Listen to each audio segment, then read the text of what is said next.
In the previous part, we have discussed about India's internal challenges. Now, let us discuss the three major problems that India is facing. The first is the Naxalism, the communalism, and the regionalism. Now, these three problems have become major diseases of India as they somewhere challenge the democracy of India and create problems for the residents. Now, this particular movement first began in Naxalbari in the Darjeeling district in the West Bengal. The Naxalites organized small landholding farmers and laborers and took charge of their lands, put up red flags, and declared that area as free territory. Now, let us think how could this thing happen? We can say that Naxalbari in Darjeeling district, that is in West Bengal, could be a part of India where the government did not have any control or the government had least interest in these parts.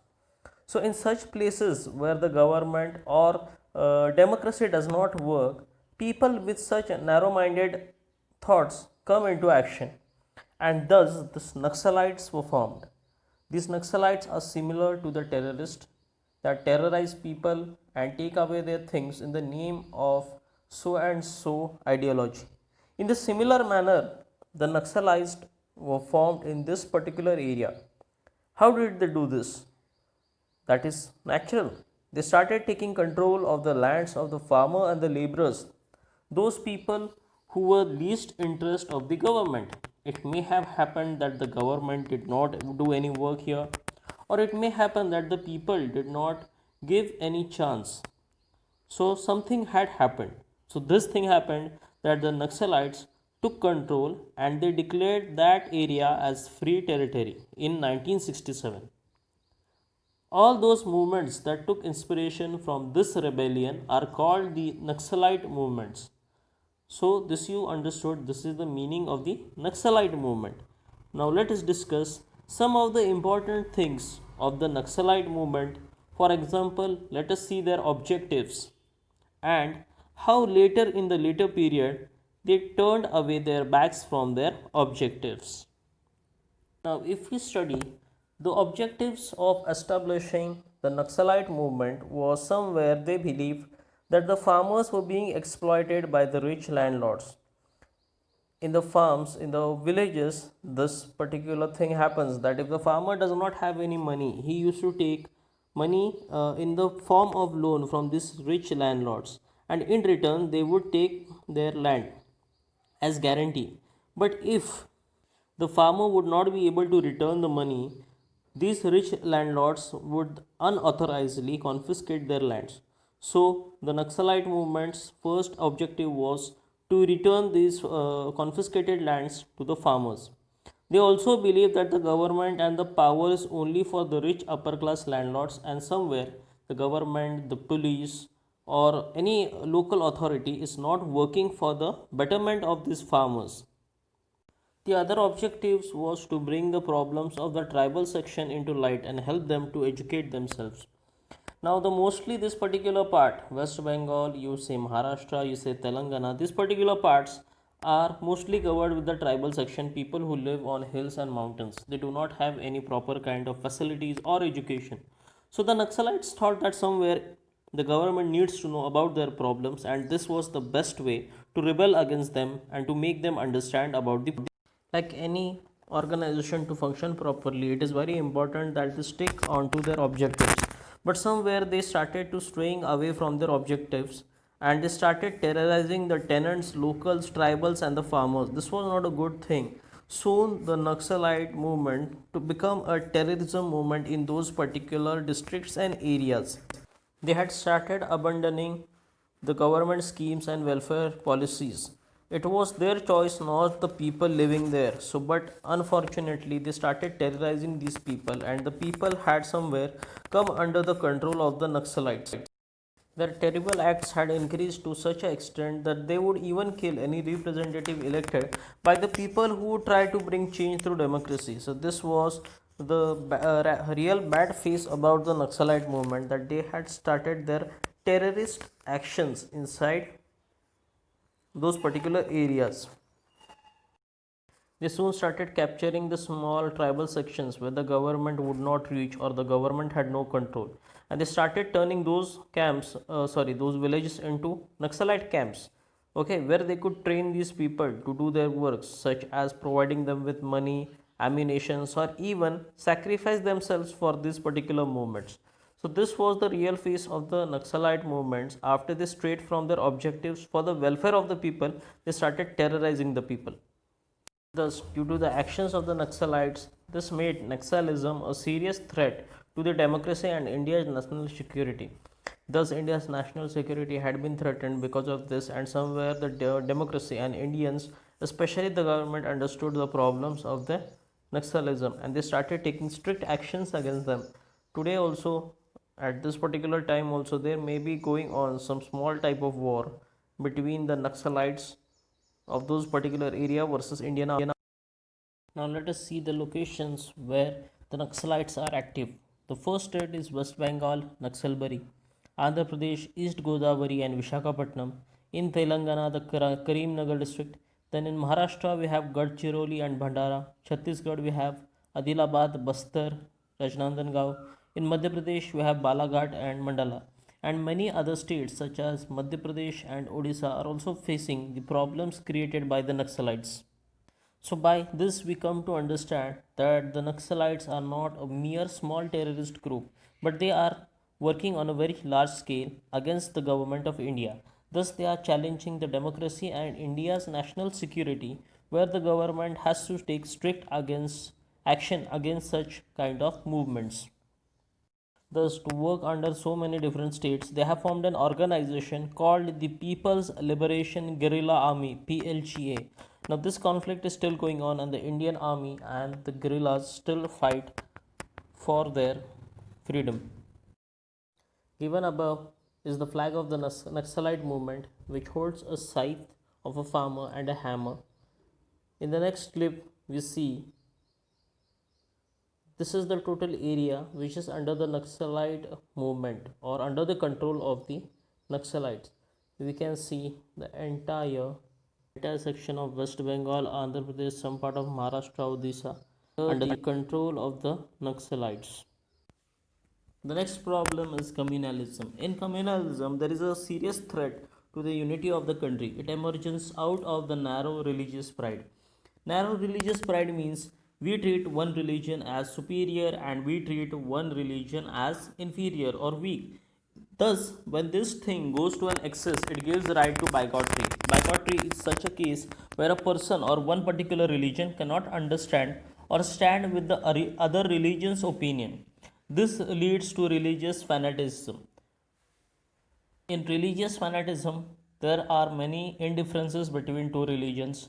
The religions stop understanding each other, they start comparing each other, they look at each other's development and they start defaming each other. There are many things when communalism gives rise to all the defects in the society. Now, what happens? There are many problems such as they do not trust each other. One religion stops trusting other religion. They compare each other's progress, why one religion is progressing in a particular field of economics, or they are becoming rich, they are getting all the government schemes and all those things, and our religion does not get it. They start to become jealous of each other. Looking at each other's progress, one of them becomes jealous. They start defaming each other's cultures and traditions. Like one particular religion says that what we do and how we treat God is our outlook, and how they treat there is their outlook. But they start defaming means they start saying bad things about one particular religions. They start taking objection over their festivals. So this happens when the communalism and the unnecessary attention to the religion increases. They start opposing each other. If they are doing anything, they start to oppose these people that you won't do this because this particular religion does not do good, or our religion is better than yours, so we should do this thing. So what else happen?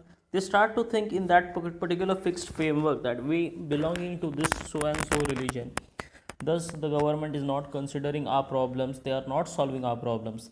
They falsely live to believe that their religion is being treated unjustly. Thus I belong to this particular religion, so I will be treated untruthfully, or the government is not listening to our problems because I belong to so and so religion. Thus they become too sensitive, and this gives rise to the unhappiness in the society.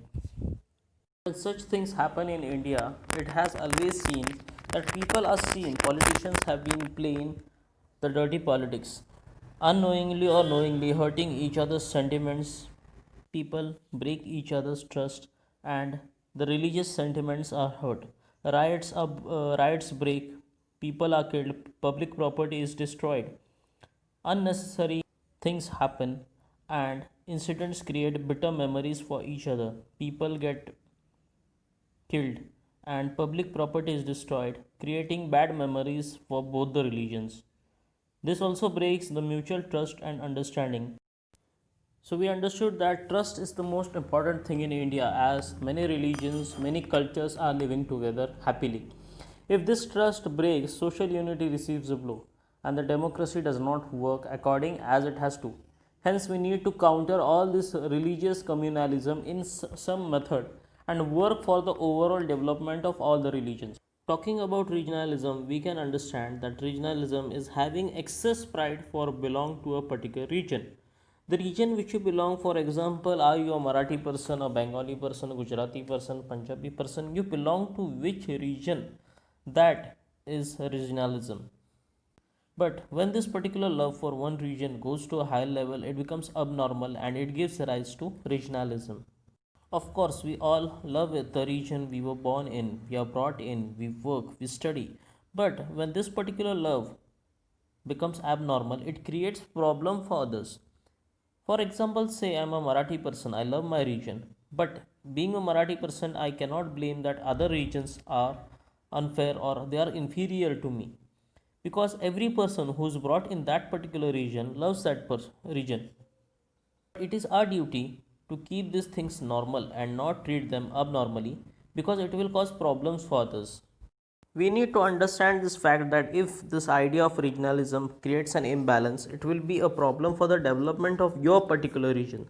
The states which have learned to overcome these problems, this false pride, have developed on a larger scale.